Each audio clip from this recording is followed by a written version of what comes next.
살아가는 맛 찾아가는 즐거움이라는 말씀으로 은혜를 받고자 합니다. 오늘 본문의 시인 다윗은요, 그의 평생에 하나님을 찾고 하나님의 은혜를 맛보고 살았어요. 그리고 우리에게 이 은혜를 맛보고 은혜를 찾는 즐거움을 누리는 삶을 살라고 권고하십니다. 본문 8절에 너희는 여호와의 선하심을 맛보아 알지어다. 다시 한번, 너희는 여호와의 선하심을 맛보아 알지어다. 그에게 피하는 자는 복이 있도다. 특히 시인은요, 여호와의 선하심을 맛보아 알라라고 말씀합니다. 선하심을 맛보아 알라. 선하다는 말은 히브리어로 토부라고 하는데 모든 좋은 것, 행복한 친절함을 의미합니다. 즉 여호와의 선하심이라는 것은 자기를 찾는 자들에게 삶 속에서 베풀어 주시는 모든 신령한 은혜를 의미하는 것입니다. 이 모든 신령한 은혜를 다윗은 맛보다 라고 합니다. 맛보다. 음식의 참된 가치는 눈에 보이는 겉모양이나 형태가 아니라 혀를 통해서 직접 맛을 볼 때 알 수 있는 것처럼 삶 속에서 실제적인 하나님의 선하심을 알기 위해서는 눈으로 보고 귀로 듣는 것에 만족하지 말라는 거예요. 우리 신앙도 마찬가지입니다. 우리의 믿음도 맛이 있어야 합니다. 내 믿음 생활 속에 기쁨과 즐거움이 있어야 합니다. 예배를 통해서 하나님의 은혜를 맛보고 교회 안에서 내게 맡겨준 직분과 사명을 통해서 하나님의 그 선하심을 맛보며 은혜의 향기를 드러내는 저와 여러분이 되시기를 주님의 이름으로 축원합니다. 아멘.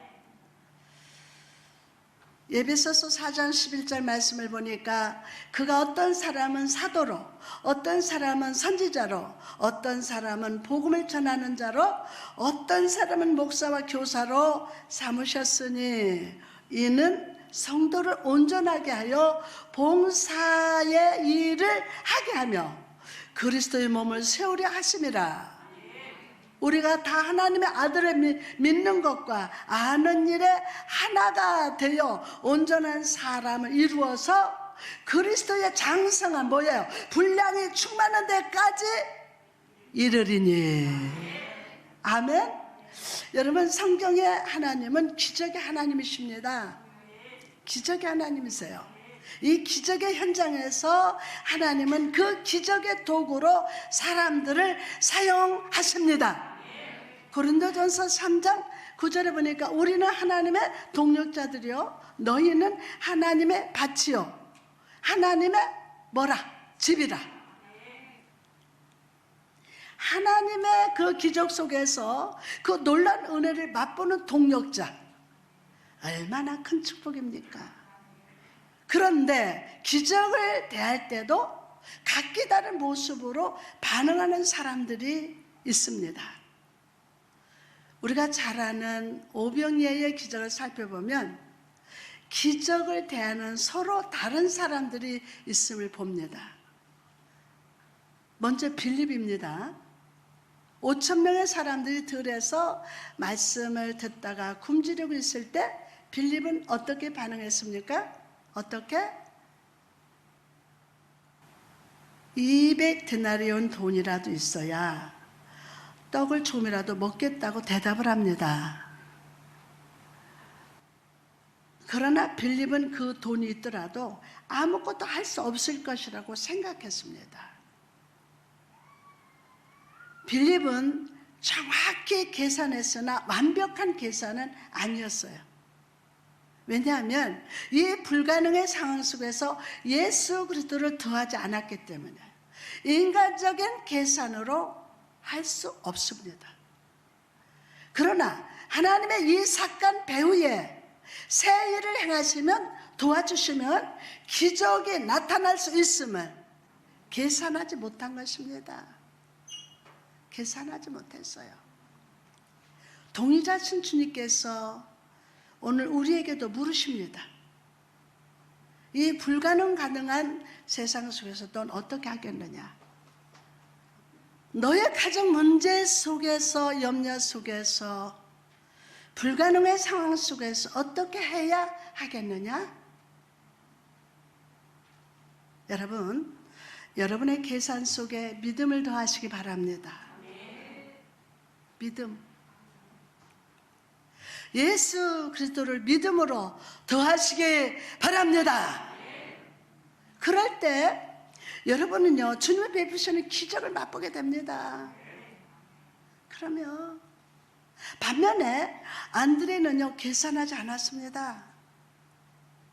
그는 이 문제를 해결할 만한 것이 없는지를 여기저기 다니면서 찾아다녔습니다. 아, 어떻게 해결하지? 그러면서 여기저기 다니면서 찾아다녔어요. 그리고 어린아이 한 명이 도시락으로 가져온 보리떡 5개, 물고기 2마리를 발견하고 이거를 주님께 가져갔습니다. 안드레, 그는 자기가 있는 자리에서 작은 일이라도 할 수 있는 일을 했던 사람이에요. 이 세상 사람들은 살면서 큰일, 큰 목적을 이루기를 원합니다. 자기 이름을 드러내고 사람들 앞에서 높아지며 자랑하기를 원합니다. 그러나 하나님의 기적은 있는 자리에서, 어디에서? 하나님의 기적은 있는 자리에서 작은 일이라도 충성을 다했던 사람들을 통해서 이루어짐을 아십니까?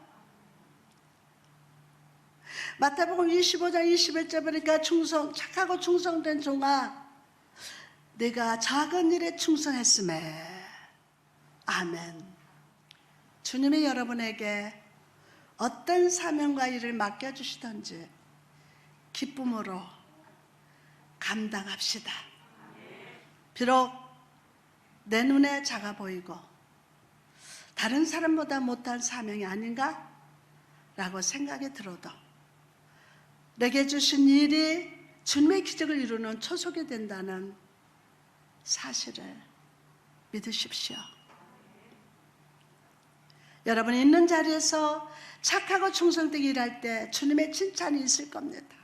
더 많은 축복과 은혜가, 기적을 경험하게 될 줄 믿습니다. 고아의 아버지, 일평생 5만 번의 응답을 받았던 조지물러 목사님을 여러분 아시지요? 그분은 평생 성경을 200번 통독하고 하루에 1시간 이상 기도했다고 합니다. 여러분, 목사님은 사람을 의지하지 않고 있는 자리에서 일용한 은혜로 공급하신 하나님을 의지하며 살아갔어요. 모든 불가능의 상황에서 하나님을 더하고 예수님을 의지했습니다. 그랬더니 2,000명의 고아를 먹였는데 필요한 물질을 공급해 주시되 무려 750만 달러가 넘는 물질을 공급해 주셨다고 합니다. 하나님의 동력자 된 성도 여러분, 세상의 계산으로 주님의 일을 하지 마십시오. 내 통장의 계산이 아니라 모든 상황과 문제 속에 내게 주어진 사명 속에 주님을 더하십시오. 나는 할 수 없으나 주님은 하실 수 있습니다. 하실 수 있습니다. 그리고 안드레처럼 있는 자리에서 주님의 기적을 이뤄낼 수 있는 오병이어를 찾아 주님 손에 올려드립시다. 아멘. 그럴 때 조지물러 목사님과 같이 삶 속에서 주님의 기적을 상식처럼 경험하며 살게 될 줄 믿습니다. 아멘. 계속해서 10절을 봅시다. 우리는 이 본문 속에서 여호와를 찾는 즐거움이 무엇인지를 발견합니다. 10절에 젊은 사자는 궁핍하여 줄일지라도 여호와를 찾는 자는 모든 좋은 곳에 부족함이 없으리로다. 9절에서 시인은 여호와를 경외하는 자에게 부족함이 없을 것이라 라고 했습니다.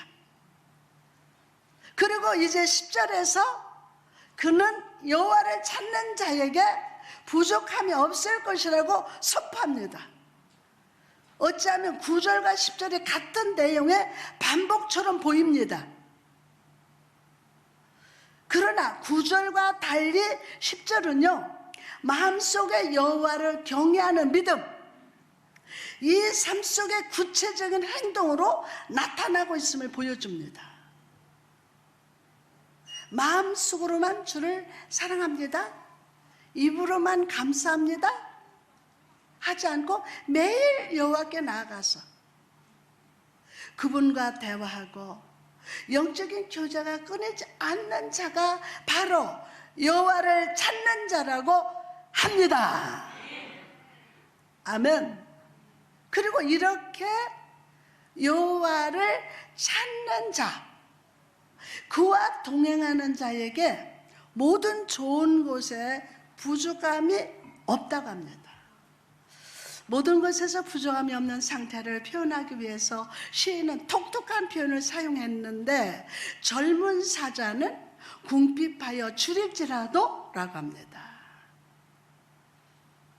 여기서 젊은 사자는 강한 힘을 상징하는 동물로서 자기 힘과 능력을 의지하며 살아가는 사람들을 상징합니다. 젊은 사자는 어떤 동물보다도 힘이 강하기 때문에 사자가 굶는다는 것을 상상하기 어렵습니다. 그런데 오늘 본문 속에서 다윗은 젊은 사자라도 굶주릴 가능성이 있다고 말합니다. 실제로 자연 다큐멘터리를 보면요, 사자도 먹이를 구하지 못해서 오랜 시간 굶는 경우가 있다고 합니다. 풍요 속에 빈곤이란 말이 있습니다. 무엇 속에? 풍요 속에 빈곤이란 말이 있어요. 겉으로는 남부를 곳이 없어 보입니다. 그러나 그런 사람들의 삶의 깊숙한 내면을 살펴보면 무엇인가 부족하고 목마른 사슴같이 갈급한 심령으로 살아가고 있음을 봅니다. 반면에 하나님을 경외하는 자, 하나님과 동행하는 인생 속에는 결코 부족함이 없습니다. 부족함이 없어요. 많은 것을 가졌기 때문이 아닙니다. 오히려 자기 힘과 능력을 의지하는 사람에 비해서 부족한 것이 더 많고 더 연약해 보일 수도 있습니다.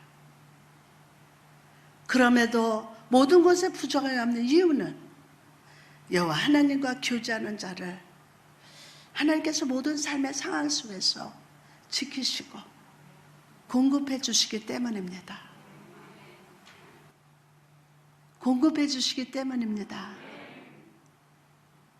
하나님의 함께 하심으로 그 마음속에 평강의 기름으로 충만히 부어주시사 어떤 환난과 고난 속에서도 능히 이겨내게 붙들어 주십니다. 붙들어 주세요.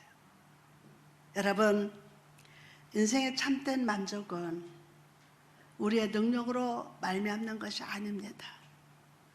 오직 하나님이 나의 힘과 능력이 되어 주심을 믿으시기 바랍니다. 하나님이 나의 힘과 능력이 되어 주셨어요. 시편 84편 11절에 여호와 하나님은 해요 방패시라. 여호와께서 은혜와 영화를 주시며 정직하게 행하는 자에게 좋은 것을 아끼지 아니할 것입니다. 아끼지 않아서요. 아멘. 열왕기하 4장에 보면요, 엘리사가 한 여인의 집을 지나가는 장면이 나옵니다. 엘리사, 그는 엘리야를 이어서 갑절에 영감을 받은 사람이었습니다. 엘리야보다 더 많은 기적과 능력을 행하셨던 사람입니다. 수넴에 살던 한 여인이 있었습니다. 그 여인은요, 이 엘리사가 항상 자기 집 주변을 지나가는 것을 보았습니다. 여인은 이 엘리사가 매일 지나가는 것을 바라보고 있지 않았습니다. 그의 남편에게 말해서 엘리사가 머무를 만한 방을 만들고 엘리사가 항상 자기 집에 머물도록 환영했습니다. 열왕기하 4장 9절에서 10절에 여인이 그의 남편에게 이르되 항상 우리를 지나가는 이 사람은 하나님의 거룩한 사람인 줄을 내가 아노니 청하건대 우리가 그를 위하여 작은 방을 담 위에 만들고 침상과 또 벌써 책상과 의자와 또 촛대를 두사이다. 그가 우리에게 이르면 거기에 머물리다 하였더라. 아멘. 여러분, 엘리사가 여인의 집 앞을 지나갔던 것처럼 성경에 보면 많은 사람들 인생 속으로 지나가시는 한 분이 있었습니다. 지나가시는 그분은 임마누엘 하나님, 전능하신 모든 만물과 모든 생명을 살아있게 하시는 이, 그는 치유하시는 능력이요 말씀하시는 모든 것을 성취하시는 분이시며 치유의 손길로 모든 어둠을 물리치시는 예수 그리스도 있음을 믿으시기 바랍니다. 그 실제적인 능력과 은혜가 지나가고 계십니다. 우리는 어떻게 해야 할까요? 말씀해 보세요. 저와 여러분 어떻게 해야 할까요? 앞에서 저는 우리는 하나님을 맛보아 아는 자가 되어야 한다고 말씀을 드렸어요. 하나님을 맛보아 아는 자. 이처럼 우리가 예수 그리스도의 은혜와 능력을 경험하기 위해서는 그 능력의 주님을 멈추게 해야 합니다. 멈추게 해야 돼요. 많은 주의 성도들이 교회에 나와서 예배를 드립니다. 말씀을 듣습니다. 그리고 그 예배 중에 주님이 임재하십니다. 그런데 그 주님이 지나가시는데도 그냥 쳐다만 보고서 무슨 멍청해졌어. 내가 예배 자리에 앉아 있으면 주님이 내가 필요한 것 주시겠지? 복을 주시겠지? 여러분, 주님은 우리에게 복 주기를 원하십니다. 능력 베풀기를 기뻐하십니다. 그러나 원하지도 않고 바라지도 않는 자에게 주지 아니하십니다. 능력을 행하시지도 않습니다. 오늘 우리는 간절함으로 주님을 찾아야 합니다. 바디메오처럼 부르짖으시기 바랍니다. 맹인이 외쳐 이르되 다윗의 자손 예수여 나를 불쌍히 여기소서 하거늘 앞서가는 자들이 그를 꾸짖어 잠잠하라 하되 그가 더 크게 소리를 질러 다윗의 자손이여 나를 불쌍히 여겨 주옵소서. 아멘. 내 삶에 지나가시는 주님을 쳐다만 보는데 멈춰있지 말고 간절히 찾으십시오. 간절히 더욱 크게 소리질러 주를 부르시기 바랍니다. 그 간절한 믿음의 부르짖음에 능력의 주님을 멈추게 하실 줄 믿습니다. 주님이 바디메오를 주목하셨어요. 그의 소원에 귀를 기울여 주셨어요. 평생 동안 어둠 가운데 거하던 자의 눈에 빛이 쫙 임했고, 이게 중요해요. 어둠에 눈을 못 봐. 근데 그 어둠이 빛이 들어가야 물러가요. 아멘. 또한 예수님의 제자들을 떠올려 보시기 바랍니다. 제자들이 노를 저어서 바다를 건너던 중에 거친 폭풍우를 만났습니다. 그때 예수님은 홀로 무태에 계셨습니다. 그러나 그냥 계신 것이 아니라 제자들이 밤에 힘겹게 노젓고 있는 것을 보았습니다. 여러분 힘겹게 살아가는 거 주님이 다 보고 계세요. 여러분 우리가 인생이라는 바다를 항해하면서 시험과 고난, 염려라는 폭풍을 만날 때가 있습니다. 그 폭풍우가 얼마나 거세고 먹구름이 얼마나 캄캄한지 주님을 생각하지 못할 때도 있습니다. 그러나 주 예수 그리스도는 여러분을 바라보십니다. 주님이 여러분 바라보세요. 내가 사망의 엄침한 골짜기에 빠져 있을 때 예수는 여러분을 바라보십니다. 어떤 질병과 시련과 그 상처 속에 있어도 예수 그리스도는 여러분을 주목하고 계심을 믿으시기 바랍니다. 한번 고백해 봅시다. 내가 주를 보지 못해도 주는 나를 주목하신다. 예수는 바라보시는 것으로 멈추지 않으셨어요. 그 어떤 밤에 그 바다를 걸어 제자들에게 찾아가셨어요. 그들이 밤새도록 걱정하고 염려하던 문제 위를 걸어 오셨어요. 그런데 이 상황 속에서 예수님은요 독특한 행동을 하십니다. 제자들이 있는 곳을 지나가려고 하셨다는 겁니다. 지나가려고 하셨어요. 왜 그렇게 하셨을까요, 여러분? 이 예수님의 행동 속에서 우리는 중요한 교훈을 깨닫습니다. 내가 처한 위험과 절망이 예수님을 움직이게 하는 것이 아니라는 거예요. 예? 내가 처한 위험과 절망이 예수님을 움직이게 하는 것이 아니라는 거예요. 주님께서 지나가려 하실 때 우리는 베드로처럼 부르짖어야 합니다. 간절히 찾아야 합니다. 그분에 대해 인생의 배에 오르시게 해야 합니다. 능력의 주님이 배 위에 올라오실 때 바람은 그칩니다. 문제는 해결됩니다. 물은 잔잔해집니다. 여러분을 오늘까지 괴롭게 하고 눈물 나게 하며 가슴 떨리게 했던 그 염려와 고난의 파도가 잠잠할지어다. 아멘이야, 아멘. 감사합니다, 아버지. 오늘 엘리사와 같이 예수님이 지나가십니다. 그분으로 지나가시게 하지 마십시오. 그냥 지나가면 안 돼요. 여러분 마음속에 그분이 머무르게 하시기 바랍니다. 여러분의 가정에 주님을 위한 방을 준비하시기 바랍니다. 할렐루야. 그분이 기쁘게 머무르시도록 감사와 찬양으로 준비하시기 바랍니다.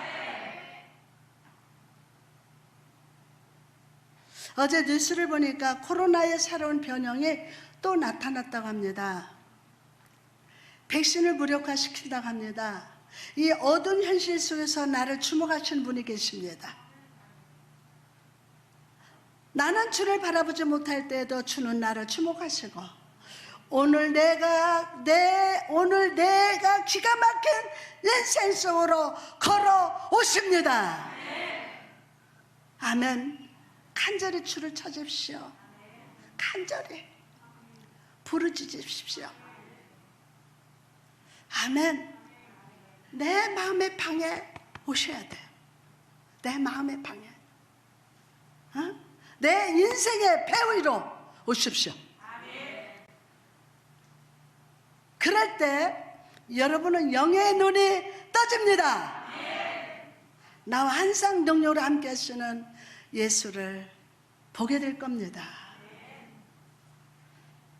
염려의 파도는 잔잔해지고 주님과 함께 은혜의 항구, 축복의 초장에 이르게 될 것임을 믿으시기 바랍니다.